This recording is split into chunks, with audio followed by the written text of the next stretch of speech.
श्री कृष्ण का युधिष्ठिर को समझाना, सबका हस्तिनापुर में जाना। वैशंपायन जी कहते हैं, राजन, अद्भुत कर्म करने वाले वेद व्यास जी जब राजा युधिष्ठिर को सांत्वना दे चुके, तो भी उन्हें बंधु बांधवों के मरने से अत्यंत दुखी जानकर महातेजस्वी भगवान श्री कृष्ण ने इस प्रकार समझाना आरंभ किया। धर्मराज, कुटिलता मृत्यु का स्थान है और सरलता ब्रह्म की प्राप्ति कराने वाली है। इस बात को ठीक ठीक समझ लेना ही ज्ञान है। इसके विपरीत जो कुछ है वह कोरी बकवाद है। भला उससे किसी को क्या लाभ होगा। इस समय आपको अकेले अपने मन के साथ युद्ध करना है। वह युद्ध सामने उपस्थित है, अतः उसके लिए आपको तैयार हो जाना चाहिए। अपने कर्तव्य का पालन करते हुए योग के द्वारा मन को वशीभूत करके आप इस मायामय जगत के पार पर ब्रह्म को प्राप्त कीजिए। मन के साथ होने वाले इस युद्ध में अस्त्र शस्त्र, सेवक तथा बंधु बांधवों का काम नहीं है। इसमें आपको अकेले लड़ना है। यदि इस संग्राम में आप मन को परास्त ना कर सके तो पता नहीं आपकी क्या दशा होगी। इस बात को अच्छी तरह समझ लेने पर आप कृतार्थ हो जाएंगे। समस्त प्राणी यूं ही आते जाते जन्मते मरते रहते हैं। ऐसा निश्चय करके आप अपने बाप दादों के बर्ताव का पालन करते हुए उचित रीत से राज्य का शासन कीजिए। भारत केवल राज्य आदि बाह्य पदार्थों का त्याग करने से ही सिद्धि प्राप्त नहीं होती। बाह्य पदार्थों से अलग होकर भी जो शारीरिक सुख विलास में आसक्त है, उसको जिस धर्म और सुख की प्राप्ति होती है वह तुम्हारे शत्रुओं को ही प्राप्त हो। मम अर्थात मेरा, ये दो अक्षर ही मृत्यु की प्राप्ति कराने वाले हैं। और ना मम मेरा नहीं है, ये तीन अक्षरों का पद सनातन ब्रह्म की प्राप्ति का कारण है। ममता मृत्यु है और उसका त्याग अमतत्व। चराचर प्राणियों सहित समूची पृथ्वी को पाकर भी जिसकी उसमें ममता नहीं होती, उस पुरुष की वह क्या हानि कर सकती है। किंतु वन में रहकर जंगली फल मूलों से जीवन निर्वाह करते हुए भी जिसकी द्रव्य में ममता बनी हुई है, वह तो मृत्यु के मुख में ही पड़ा हुआ है। आप बाहरी और भीतरी शत्रुओं के स्वभाव पर दृष्टिपात कीजिए, अर्थात वे सब मायामय होने के कारण मिथ्या हैं, ऐसा निश्चय कीजिए। जो माइक पदार्थों को ममत्व की दृष्टि से नहीं देखता, वह महान भय से छुटकारा पा जाता है। जिसका मन कामनाओं में आसक्त है, उसके संसार में प्रतिष्ठा नहीं होती। कोई भी प्रवृत्ति बिना कामना के नहीं होती और समस्त कामनाएं मन से ही प्रकट होती हैं। विद्वान पुरुष कामनाओं को दुख का कारण जानकर उनका परित्याग कर देते हैं। योगी पुरुष अनेक जन्मों के अभ्यास से योग को ही मोक्ष का मार्ग निश्चित करके कामनाओं का नाश कर डालता है। जो इस बात को जानता है वह दान, वेदाध्ययन, तप, वेदोक्त कर्म, व्रत, यज्ञ, नियम और ध्यान योग आदि का कामना पूर्वक अनुष्ठान नहीं करता। और जिस कर्म से वह कुछ कामना रखता है वह धर्म नहीं है। वास्तव में कामनाओं का निग्रह ही धर्म है और वही मोक्ष का बीज है।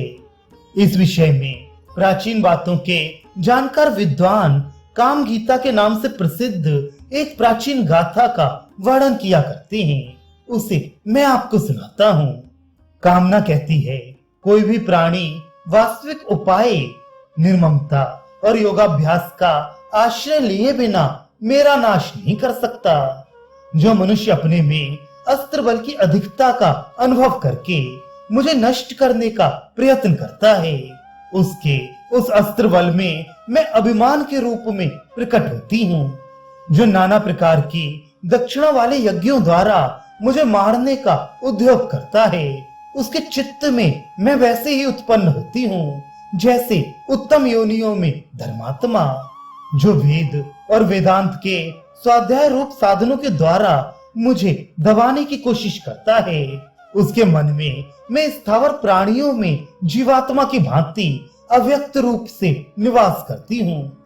जो सत्य पराक्रमी पुरुष धैर्य के बल से मुझे मिटाने का यत्न करता है, उसके मानसिक भावों के साथ मैं इतनी घुल मिल जाती हूँ कि वह मुझे पहचान नहीं पाता। जो उत्तम व्रत का आचरण करने वाला पुरुष तपस्या के द्वारा मेरे अस्तित्व को मिटाने का प्रयास करता है, उसकी तपस्या में ही मैं प्रकट हो जाती हूँ। जो मोक्ष की अभिलाषा रखकर मेरे विनाश का यत्न करता है, उसकी मोक्ष के प्रति आसक्ति का विचार करके मुझे हंसी आती है तथा मैं खुशी के मारे नाचने लगती हूँ।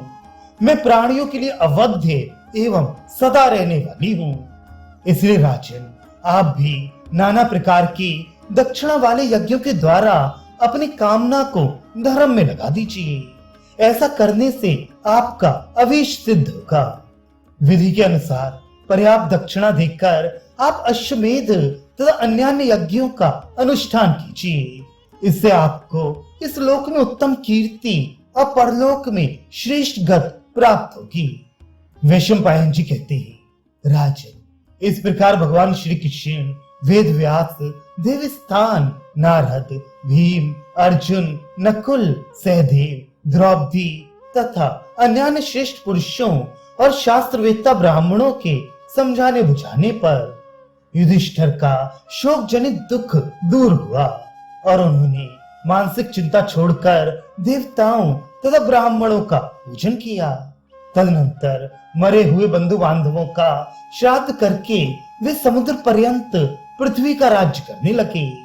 उस समय सबके समझाने पर जब उनका चित्त शांत हुआ तो वे अपना राज्य स्वीकार करके व्यास, नारद तथा अन्य मुनिवरों से बोले, महान भावों, आप सब लोग वृद्ध और मुनियों में श्रेष्ठ हैं।